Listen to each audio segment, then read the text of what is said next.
Baik, terima kasih. Assalamualaikum warahmatullahi wabarakatuh. Selamat Waalaikumsalam. selamat pagi, ibu-ibu Dharma Wanita Politeknik Industri Furnitur dan Pengolahan Kayu. Salam sehat ya ibu-ibu semuanya. Salam bahagia untuk kita semuanya. Ibu-ibu yang saya hormati, perkenalkan nama saya Yulianto. Saya salah satu dari tim pelatih PMI Kabupaten Kendal. Apa itu PP? Ada yang sudah tahu ibu-ibu?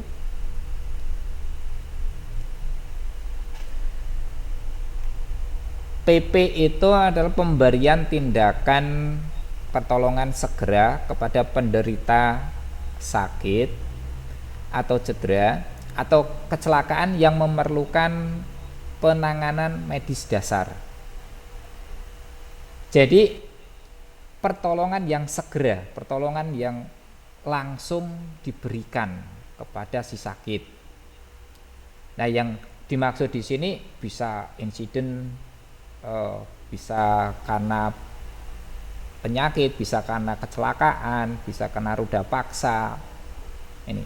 Kemudian yang memerlukan penanganan medis dasar. Ini perlu digarisbawahi ibu-ibu.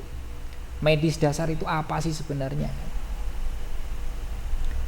Medis dasar ini adalah sebuah pengetahuan, ya, pengetahuan medis yang bisa dikuasai, yang bisa dipelajari oleh orang awam, termasuk kita. Kita ini termasuk orang awam. Jadi pengetahuan tentang penanganan sebuah kasus cedera atau sakit, tapi kita bisa melakukannya, lah itu termasuk medis dasar. Kalau yang kronis misalnya karena penyakit apa dan sebagainya, itu sudah bukan medis dasar lagi, tapi itu sudah bagian dari jobnya dari seorang dokter. Gitu ya. Jadi pemberian tindakan pertolongan pertama atau segera kepada penderita sakit atau cedera, ya, yang memerlukan penanganan medis dasar. Itu pengertian dari pertolongan pertama ibu-ibu. Tujuan dari PP itu sendiri, yang pertama menyelamatkan jiwa, kemudian yang kedua mencegah cacat, dan yang ketiga mempercepat proses penyembuhan. Jadi ada 3 tujuannya. Yang pertama kali, kenapa kok harus melakukan pertolongan? Itu untuk menyelamatkan jiwa. Kemudian untuk mencegah cacat. Ya, karena apa? Kalau kita terlambat kadangkala atau kita salah dalam menanganinya, membantu pertolongannya kok salah, itu bukan mencegah cacat, tapi terkadang malah bisa menambah cacat, memperparah cacat. Itu yang harus kita hindari. Kemudian yang ketiga adalah mempercepat proses penyembuhan. Itu ya ibu-ibu, tujuan dari pertolongan pertama itu ada 3, ya, menyelamatkan jiwa, mencegah cacat, dan mempercepat proses penyembuhan. Nah, kemudian cedera apa yang terjadi dalam rumah tangga? Ini sebenarnya kan pertanyaan yang menggelitik gitu kan. Cedera apa yang terjadi dalam rumah tangga? Tapi konteksnya sekali lagi bukan itu. Cedera-cedera apa? Mari kita bicarakan. Saya tanya dulu ibu-ibu. Ibu-ibu sering atau pernah mengalami di lingkungan keluarga itu ada yang cedera atau ada yang mengalami insiden kecelakaan atau apa gitu, ada nggak ibu-ibu? Bisa ada yang menjawab mungkin?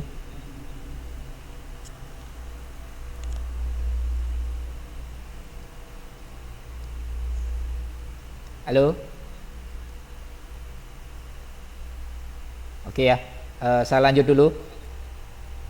Baik, Yang sering terjadi di lingkungan keluarga, itu bisa kecil, bisa sedang, bisa besar. Nah, salah satu yang sering terjadi, cedera-cedera yang terjadi di lingkungan keluarga, lingkungan rumah, ini yang terjadi di anak ya, anak kecil, anak remaja dan sebagainya. Ini yang sering terjadi adalah misalnya memar. Mungkin ibu-ibu juga pernah menemui atau pernah mengalaminya gitu kan, memar. Kemudian mimisan, luka berdarah, cedera kepala, teriris peso, pingsan, kemudian kena air atau minyak ya, kecipratan air atau kecipratan minyak saat menggoreng sesuatu gitu. Itu termasuk luka bakar kan gitu kan. Kemudian tersengat serangga. Ini kejadian-kejadian yang mungkin sering muncul di lingkungan kita ya, di keluarga kita. Mungkin seperti itu. Nah, lalu apa yang bisa kita lakukan? Apa yang seharusnya bisa kita berikan untuk melakukan pertolongan segera? Kita cek satu-satu ya ibu-ibu ya. Nanti kita sharing aja, misalnya ibu-ibu pernah mengalami kasus apa, kita sharing, kita tanya jawab, itu akan lebih mengena ya. Ini untuk sebagai awal saya sampaikan terlebih dahulu gitu ya.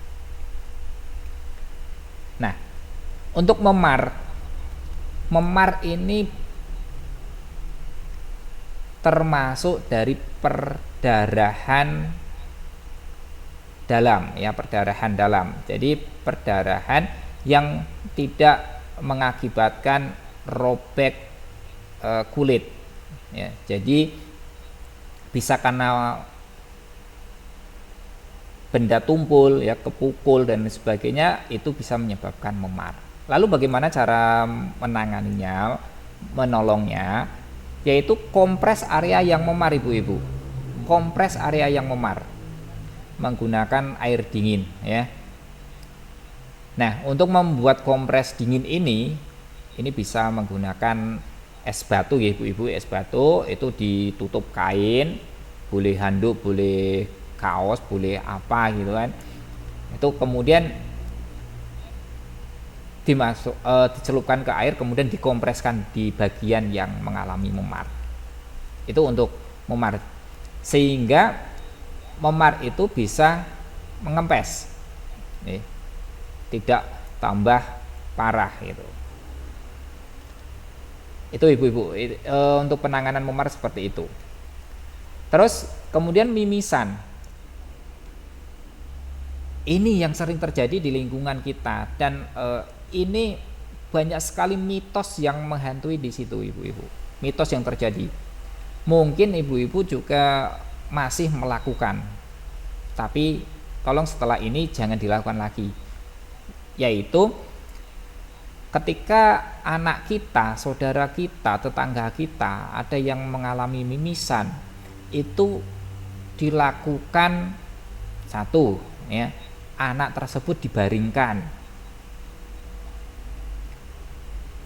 Kedua, anak itu diberi ini, hidungnya ditutup, mau pakai daun sirih atau pakai kapas atau apa. Ini jangan dilakukan ibu ya. Ini yang masih salah kaprah di lingkungan kita. Jadi penanganannya sebenarnya sangat mudah untuk mimisan. Yang pertama, anak kita itu diminta untuk menundukkan kepalanya, kemudian cuping hidung ini kita petot seperti ini ya. Ini sambil nunduk, kemudian ini petot gitu ya. Itu dilakukan selama 10 sampai 15 menit. Nah, kalau sudah ini anak sambil bernafas lewat mulut ya, jangan ditutup-tutup gini ya. Ini tetap anak bisa bernafas. Nah, setelah itu baru nanti kita bersihkan. Sudah gitu. Kalau sudah perdarahan terkendali, sudah diistirahatkan. Jadi jangan, sekali lagi ibu-ibu, Satu, dibaringkan, ya. Kemudian yang kedua, hidung kita sumpal ya, kita sumpal kasih daun sirih atau apa, itu jangan lagi dilakukan seperti itu. Itu untuk mimisan ibu-ibu ya. Terus kemudian luka berdarah. Luka berdarah ini bisa misalnya anak kita sedang bermain sepeda, jatuh, lututnya berdarah, atau jatuh kena benda apa, itu juga bisa ya. Luka berdarah ini yang saya maksud adalah luka berdarah yang sampai keluar darah ya, yang sampai keluar darah, kulitnya robek ya, kulitnya robek. Nah, lalu bagaimana menanganinya, mengatasinya? Yang pertama adalah bersihkan dengan air bersih yang mengalir. Ya, bersihkan dengan air bersih. Kemudian tekan langsung ibu-ibu, tekan langsung. Misalnya di sini mengalami perdarahan, maka tekan langsung di yang luka, yang berdarah, tekan langsung. Ya. Kemudian pastikan posisi bagian yang luka itu lebih tinggi daripada tubuh kita. Misalnya tangan ya, di tangan, maka ya kita angkat ya, kita tinggikan seperti ini. Ini lebih tinggi daripada jantung kita. Itu ya. Jadi tekan langsung sekaligus kita tinggikan. Itu untuk penanganan perdarahan. Untuk luka berdarah yang besar ibu-ibu, ini jangan langsung dibersihkan dengan air Bu, tapi kita kendalikan perdarahannya terlebih dahulu ya, kita kendalikan terlebih dahulu. Nah, kalau yang lukanya kecil ini langsung kita bersihkan dengan air itu nggak masalah, kita bersihkan dengan air terlebih dahulu baru kita tekan gitu ya. Tapi kalau lukanya besar ya kita nggak mungkin, kita nggak bisa luka besar darahnya mengalir deras kok kita semprot pakai air, lah itu malah nggak pas gitu. Itu untuk luka berdarah. Terus cedera kepala ibu-ibu, cedera kepala ini bisa ya kejedot atau apalah istilahnya, kemudian di dahi kita itu jadi benjol gitu kan. Itu sama, itu kan jadikan memar gitu kan, jadikan memar. Lah penanganannya bagaimana? Penanganannya kita kompres gitu. Kita kompres sama dengan penanganan memar itu gitu. Nah, kejadian selanjutnya yang sering terjadi, misalnya kita tersengat serangga ibu-ibu ya, tersengat serangga, itu kita periksa dulu. Kita periksa bekas gigitannya. Kalau sudah kita periksa, sudah kita lihat, kemudian kita cabut penyengat dengan benda permukaan datar, misalnya kartu ATM atau apa, nanti digesek-gesekkan gitu. Lalu setelah kelihatan itu baru kita ambil menggunakan apa ya namanya, pinset atau apa itu ya, namanya pinset. Nah, kita cabut itu Bu. Kan biasanya kalau tersengat itu meninggalkan ya ada sesuatu gitu yang menempel, lah itu kita ambil gitu. Kemudian cuci bagian yang terluka dengan sabun dan air mengalir. Langkah selanjutnya adalah balut dan tempelkan es atau kompres dingin. Itu untuk penanganan tersengat. Nah, kasus selanjutnya adalah ini yang sering terjadi pada diri ibu-ibu, mungkin ya, mohon maaf, misalnya pas goreng bakwan atau goreng mendoan atau goreng ikan lele, itu kan biasa ada minyak yang menciprat gitu kan. Nah, mengenai tangan ibu ya, mengenai tangan ibu-ibu, lalu langkahnya seperti apa ibu-ibu? Masihkah dioles pakai pasta gigi ibu? Masih dioles pakai odol? Nah, itu mari kita mulai sekarang jangan dilakukan ya. Itu nggak boleh, itu nggak boleh. Tapi tinggal ibu dinginkan bagian yang terbakar itu dengan air, ya, mengalir. Pakai keran itu lebih enak, itu ngalir gitu kan, itu sampai 10 menitan gitu, aliri terus. Dah, insya Allah itu panasnya yang kena minyak itu tidak akan menyebar gitu. Tapi biasanya kan kita panik, teriak terlebih dahulu dan sebagainya, malah lupa tidak langsung melakukan penanganan pertama gitu ya. Gitu. Kemudian misalnya kok ini derajat lukanya terlalu luas, hampir seluruh tubuh dan sebagainya, yaitu nanti kita langsung lari ke medis, ya, lari ke medis. Ya.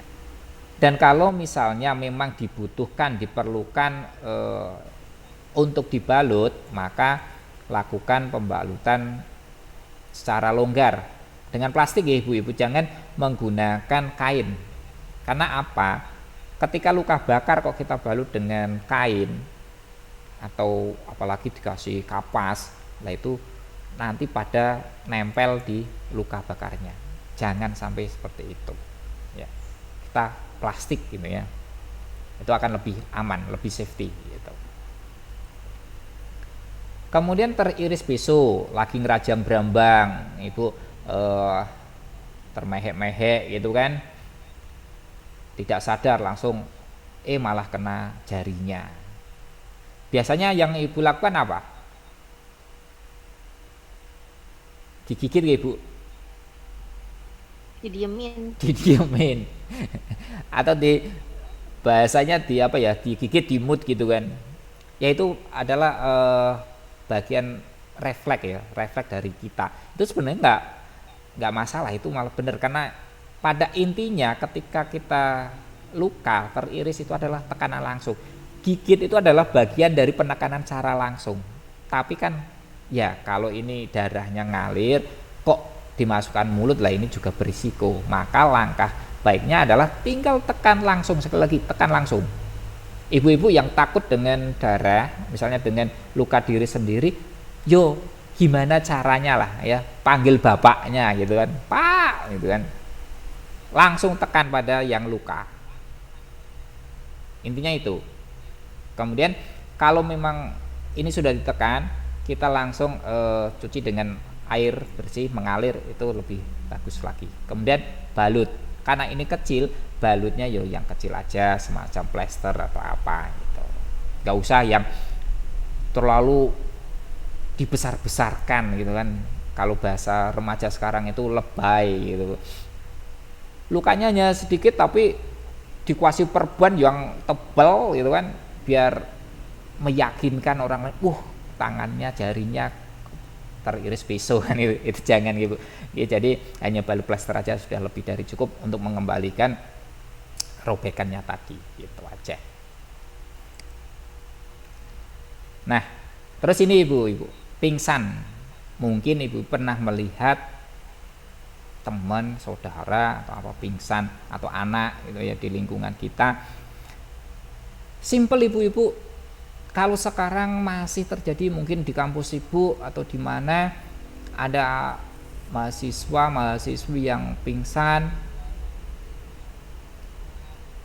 itu mungkin masih ada yang memberikan bau rangsangan di hidungnya. Ya. Harapan saya mulai sekarang jangan dilakukan. Cukup sederhana kok untuk menangani pingsan ibu-ibu. Tinggal longgarkan pakaian, kemudian tinggikan tungkai, istirahatkan. Kalau memang perlu direspon, silakan ibu-ibu tempelkan tangan ibu di pipinya seperti ini aja, itu sudah lebih dari cukup gitu. Jadi enggak harus dikasih bau-bauan atau ditekan di jarinya gitu kan. Nah, ini memang ada respon, ada apa semacam reaksi, itu memang ada karena merasakan sakit. Nah, kenapa nggak boleh dikasih bau-bauan? Karena kita tidak tahu karakter orang yang pingsan itu. alergi apa tidak dengan bau-bauan itu. Maka untuk menghindarinya supaya kita tidak menambah parah, maka ya kita hindari hal-hal yang seperti itu. Terus selanjutnya adalah tersedak ibu-ibu. Ya. Oke, tersedak. Ini tinggal lakukan hentakan perut. Ini kami menyebutnya Helwig maneuver. Nanti, nah ini karena secara daring, secara virtual ya kita nggak bisa praktekkan ya. Nah itu bisa melakukan penekanan pada perut. Ya. Posisi penolong berada di belakang yang si sakit. Ya, kemudian kita tekan ke atas gitu ya. Jadi nanti akan keluar gitu ya. Kemudian untuk bayi yang di bawah 1 tahun, ini posisi telungkup ya, posisi telungkup, kepala kita amankan dengan baik. Kemudian kita tepuk-tepuk di punggungnya 5 kali. Kemudian selanjutnya kita balik gantian di dadanya, tekan 5 kali juga. Itu ya, yang masih punya baby, yang masih punya bayi di bawah 1 tahun misalnya mengalami tersedak ya, kita lakukan seperti itu. Mungkin ini pemaparan dari saya, ini yang saya tahu yang sering terjadi di lingkungan keluarga, mungkin kasus-kasusnya seperti ini. Namun tidak menutup kemungkinan apa yang dialami oleh ibu-ibu di situ bisa kita sharingkan ya, bisa kita bagi di forum ini. Jadi nanti bisa saling enak gitu kan gitu. Mungkin itu Bu Noni, mungkin kalau ada tanggapan atau mungkin ada pertanyaan dari apa yang sudah saya paparkan, ini kan sangat singkat ya, sangat sederhana sekali gitu. Itu monggo.